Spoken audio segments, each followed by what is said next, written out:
concorda que uma mudança no câmbio seria a única saída para melhorar a renda do produtor rural? Alguns especialistas em agronegócio acreditam que não. Eles acreditam que o melhor agora seria esquecer a questão do câmbio e focar os esforços em questões como a área trabalhista e tributária. O Campo em Debate decidiu entrar nessa discussão e esse é o nosso assunto de hoje. Programa apresentado direto de Ribeirão Preto, da sede da FEA, Faculdade de Economia e Administração da USP, durante a semana em que foi realizada a 6ª Conferência Internacional do PENSA, o Centro de Conhecimento em Agronegócios da USP. Os nossos convidados para essa discussão já estão aqui conosco. É o professor Luiz Vilvoc, coordenador do MBA em Agronegócios da Unicinos, do Rio Grande do Sul, ele que é parceiro também do PENSA. Ao meu lado também Marcos Fava Neves, que é coordenador do PENSA, e Maurício Lima, consultor internacional que atua numa empresa privada, uma das grandes empresas aí da área de genética bovina. Vamos começar então essa conversa e eu quero começar falando com o Marcos, porque eu li uma entrevista sua falando dessa questão, de que é melhor esquecer o câmbio agora, não adianta, não dá para mudar a política cambial. E no momento da sua entrevista o dólar estava em 1,90. Agora, essa semana tivemos aí num patamar de 1,79. Realmente dá para esquecer o câmbio numa altura dessas? Olha, não dá para esquecer o câmbio porque todo o setor exportador, ele é um desastre essa situação como está. Você imagina um produto que vale $1.000, há 2, 3 anos as pessoas receberiam R$3.300, agora recebe R$1.700 pelo mesmo produto e os custos não caíram proporcionalmente ao que caiu aí o câmbio. Então essa situação não dá para esquecer. O que eu acho é que não tem o que fazer. Isso que é complicado, porque o país está num processo de desenvolvimento muito forte, o real se valorizou, isso é bom para o consumidor final, porque reduz a inflação do Brasil é um dos países hoje onde a situação inflacionária é mais tranquila. Vimos aqui na conferência a África do Sul com inflação de 10%, a China, todo mundo preocupado com o aumento do preço dos alimentos, e essa situação de câmbio beneficia o consumidor, que é o grande capital político do atual governo, prejudicando um dos setores que é muito pequeno representativamente em termos políticos, que é o agronegócio. E a situação, ela tende a piorar, porque o Brasil está a um passo de ser o que se chama de grau de investimento. Então, quando o país passa a ser grau de investimento nas agências internacionais, você autoriza os gestores dos fundos de pensão, dos aposentados espanhóis, italianos, a investirem no país, o que faz com que mais dinheiro entre aqui. Então, a situação do câmbio, ela não temos o que fazer. Temos que ter uma outra agenda e esquecer um pouco a questão cambial. Não adianta mais ficar reclamando todo dia no Canal Rural lá, por exemplo. Não, reclamar tem que reclamar sempre. Agora, a força que o governo tem para intervir nisso, hoje em dia, com os mercados de capitais abertos, é muito pequena. Doutor Maurício, será que dá para esquecer? Eu concordo que não dá para esquecer, porque a gente está sentindo na carne, né? Todas as empresas, acredito hoje, que tivessem alguma gordura para queimar, já queimaram faz muito tempo, quem está no setor exportador. Felizmente para nós, ou infelizmente, mas felizmente considerando essa situação do câmbio, o nível de exportação da nossa empresa é muito baixo. Mas empresas que têm no seu foco de trabalho um volume grande de negócio na exportação, essas empresas devem estar sentindo fortemente esse impacto grande do câmbio. Agora, eu penso que algo tem a ser feito. Por exemplo, eu penso que o governo deve olhar setorialmente, não pode olhar o problema como um todo.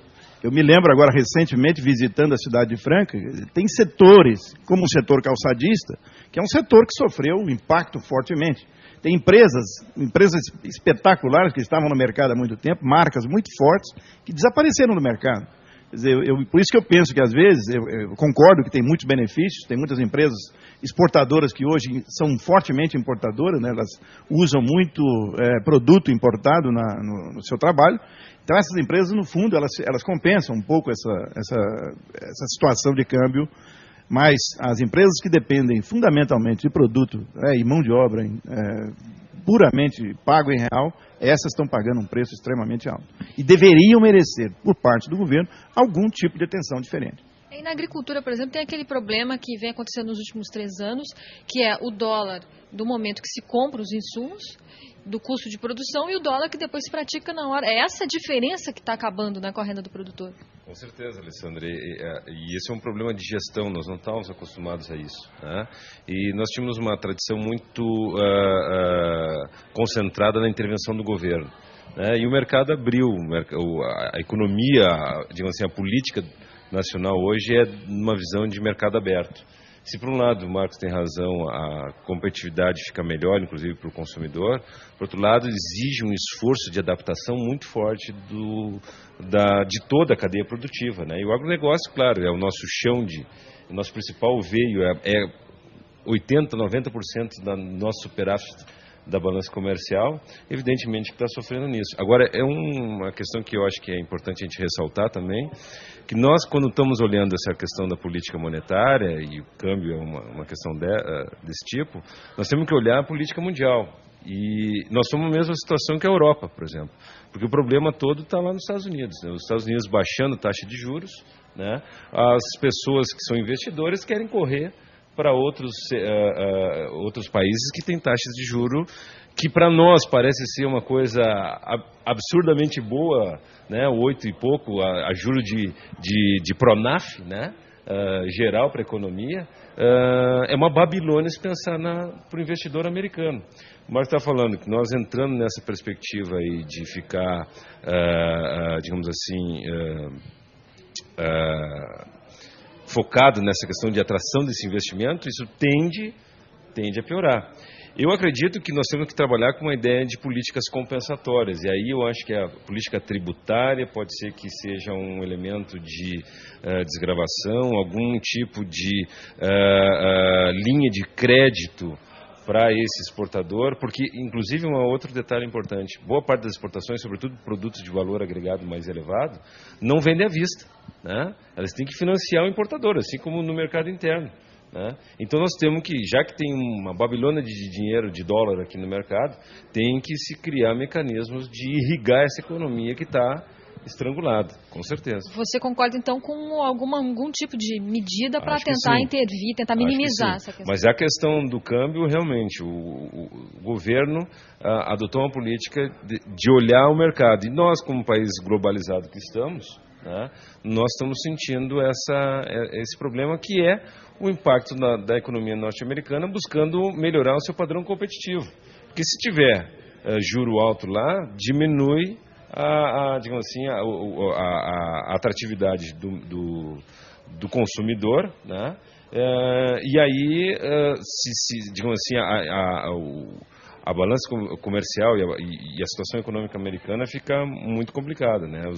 O diretor lá do Banco Central fica olhando, por um lado, a inflação e, por outro lado, o desemprego, né? Nós temos que nos lembrar também que nós estamos em processo de eleições nos Estados Unidos. E isso quer dizer, eles estão olhando para o setor produtivo deles, né? Então, toda essa questão do álcool é uma questão também que está sendo trabalhada. Então, o produtor, e esse que acho que é importante a gente observar, o mundo está muito mais complexo para fazer uma análise. E no caso específico que você falou de comprar um insumo com uma situação e vender o produto com outra, também existe uma outra ferramenta que se chama os mecanismos de hedging. São os mecanismos de travamento de risco financeiro e risco cambial em bolsa. E isso nós ainda não temos cultura. Claro. Só voltando a essa questão de uma possível intervenção, Marcos, você acredita que é possível?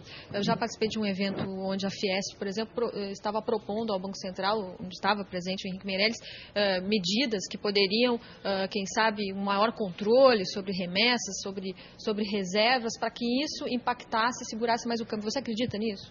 São medidas homeopáticas. Não há remédio para combater isso daí. O governo, de certa maneira, tem trabalhado de que maneira? Comprando dólar e acumulando reservas para tentar tirar dólar do mercado. Você vê que as reservas do Brasil, que eram de 20, 30 bilhões, já passam de 100 bilhões. Quer dizer, é uma situação onde o governo vem trabalhando.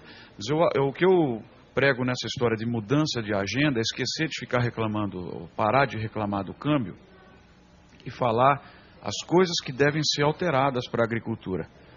E não se percebe o governo trabalhar rapidamente nessas coisas, que é a questão logística. Temos que trabalhar, então, nos custos. A logística desse país é um desastre.